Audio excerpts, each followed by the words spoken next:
Hello, friends. Ted Wilcox here again to bring you into another thrilling chapter in our continuing saga of magic, mystery, and the American century. But before we begin, here's Charlie Pulcher with a brief review of our last episode. Last time, inside the Demon Lord's headquarters, Henry Butcher finally lost control. As the drug called Zeal twisted the vampire leader into something monstrous, the office erupted into chaos. Mickey's anti-vampire weapons crippled Frank and another biker before Whiskey stepped in, moving with terrifying speed and strength to turn the tide. But Butcher was something else entirely. Bullets barely slowed him. His body regenerated in real time, warping further with every passing second. Trapped and surrounded, Mickey and Whiskey were forced to fight side by side as the vampire abomination tore the room apart around them. And in the end, it took everything they had: lightning, shadow, blood, and a desperate gamble with a magically enhanced toy car to escape alive. Exactly as Mickey planned. But as the Demon Lords scatter into the night and our battered duo struggle to process what they've just survived, we return to 1944, where Mickey's younger self is about to receive a deeply disturbing request. What happens next? We'll find out now. This is the Mythic Chronicles. Entry 1. Crime Wave. Chapter 31. Mickey says no. July 8th, 1944. Through the fog, a solitary coyote's cry twisted and broke, rising into the air. Mickey forced herself to walk casually as she stepped into the alley.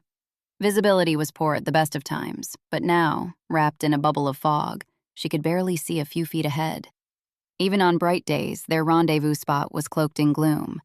Tonight, low-hanging, dirty gray clouds smothered the former Polish town of Oświęcim, what the new management called Auschwitz, draping it in a gloom thick enough to hide a legion of imagined dangers. She paused. Acting as if she wasn't one step from bolting, she set a hand on her hip, eyed the shadows, and whispered, "Laurel, Hardy." The response was immediate. A man stepped from a pocket of shadow so deep it seemed he'd materialized from thin air. Close-cropped light brown hair, a snub nose, blue eyes, and a spotless green-gray Waffen-SS uniform. He looked different, but his voice, shifted through unfamiliar vocal cords, returned to its normal timbre, and the code word confirmed it. Owen. They embraced, and for a moment, the faint scent of pine and gorseberries easing the tension in her shoulders, and Mickey let herself relax. Then she remembered why she was here. Her grip tightened as she shoved him behind a small brick outcropping. "Are you out of your mind? Do you have any idea how many things could be watching us right now? I need it to seem like I'm preparing to board a train to Berlin, not having clandestine meetings in dimly lit alleys." Despite her frustration, a small grin tugged at her lips as she straightened the collar of her SS Helferin uniform. You'd think the infamous Captain Kelly, the plan's genius architect, wouldn't need the reminder. The grin died as she watched Owen touch his neck, fingers brushing the chain of his necklace, the one holding his bear charm. A tell she knew too well. He only did that when he was truly worried. "Sorry," he muttered, shifting to check the alley entrance before turning back to her. "But I had to talk to you. If it's about the safe, I told you I have it covered. Once I get my hands on it, I'm sure I can—" Owen cut her off with a quick shake of his head. "We should run away." Mickey blinked. "What?" She opened her mouth, closed it, then tried again. "Abandon the mission?" Owen looked like he might be sick. He shook his head, letting out a quiet, frustrated growl. "Not the mission," he said, voice tight.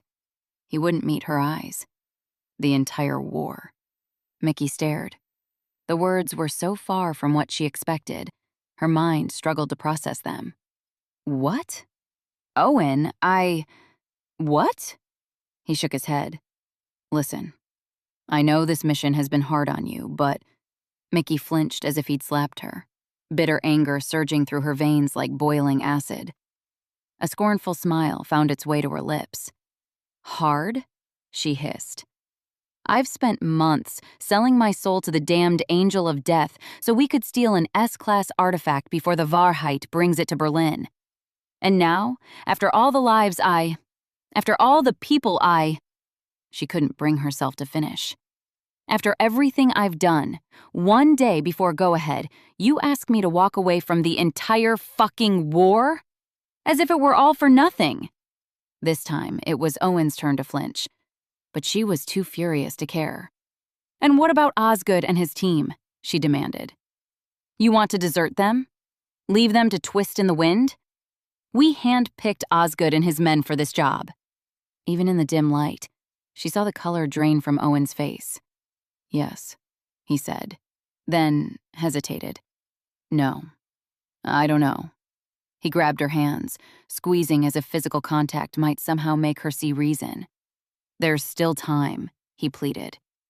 We tell Osgood to scrub the mission, or at least change our tactics. Instead of stealing the artifact, we blow the bridge as the train crosses it. Destroy the artifact. Scatter the mind-flaying squid and his Nazi entourage into the Odra. Mickey's heart twisted. She knew the job was eating away at Owen, same as it was eating her. Every moment spent ingratiating himself with the Nazis, every compromise, took something from him. But she hadn't realized how much. She took a slow breath. Even if we weren't at war, she said, frustration and anger warring with love and loyalty. Verifying the artifact was destroyed would be nearly impossible.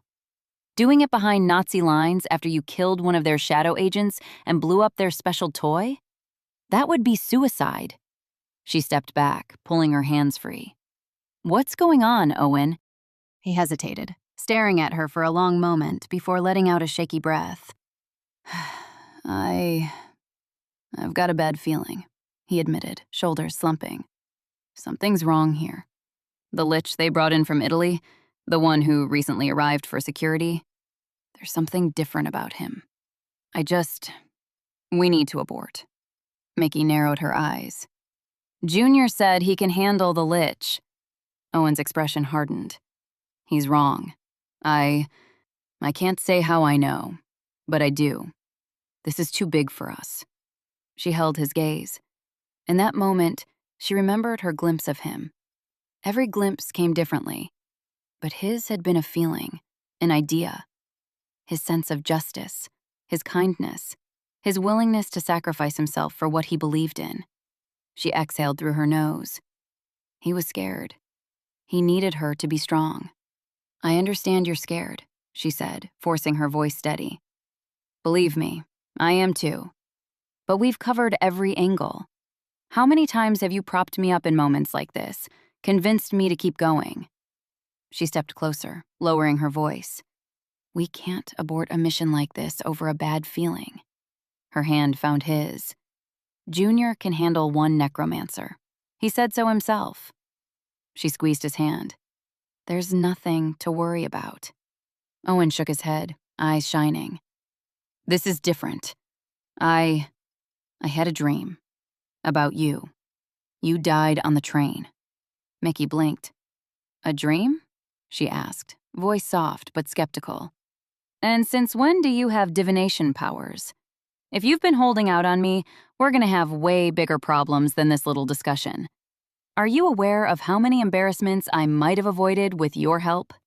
She smiled, hoping he would too. But Owen looked away. I couldn't go on living if that happened, he whispered. Her heart clenched, but she kept her expression steady. Rising onto her toes, she kissed his forehead. And I couldn't live with myself if I walked away from this mission over a bad dream. And I don't think you could either. She met his eyes. Unless you have evidence we've been made, something critical we missed. Do you? Is there something concrete you found? Owen swallowed. No. Mickey nodded. Then we go forward with the mission. She took a step back, refocusing. Davies and one of the triplets are already in position outside Opelm. While you, Osgood, and his men draw the Lich's attention, you and I move on the safe. Once I have the artifact, we give the signal. Carmine gets us out. We blow the newly named Adolf Hitler Bridge, she smiled. and send every kraut to a watery grave. She grinned. That last part's my favorite. Mickey, he pleaded. Her smile vanished. No. She shook her head, firm, all gentleness burned away by frustration. This wasn't like Owen. They'd dealt with doubts before, fears. But this? How could he not see? There was no other choice. What was wrong with him? Her voice dropped, trembling with emotion. I just told you. If we walk away now, everything we've done, all those lives we helped those goddamned animals destroy, will be for nothing. Her breath hitched. Even as the words left her mouth, she hated them. But she didn't stop. I'd rather die than let it happen. And if you think you can just leave, ignore everything we've done, everything we've sacrificed? Her jaw clenched. The stricken look on Owen's face nearly broke her. But she plowed on. I'm going ahead with the mission, she said, voice like iron. I'm getting Osgood's team on that train, and I'm going to help kill a bunch of fucking Nazis. She lifted her chin. If you can't handle that, then leave. I can probably do your part, too. She turned on her heel, storming toward the alley's exit. If you find the fortitude to do what needs to be done, I'll see you on the train. She didn't look back. Couldn't. But the hurt on his face seared into her mind. Her steps faltered. She turned, ready to apologize, to tell him she'd spoken in anger, that she hadn't meant it. But Owen was gone, and the alley faded deeper into gloom.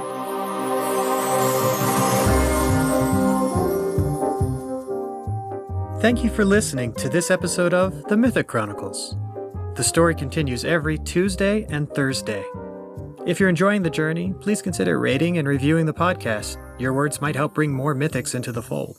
To listen ahead, unlock bonus content, and gain access to VIP Discord roles and behind-the-scenes updates, check out our Patreon, or visit us at SeanTLaffertyBooks.com. I'm Sean. Thanks again for being here.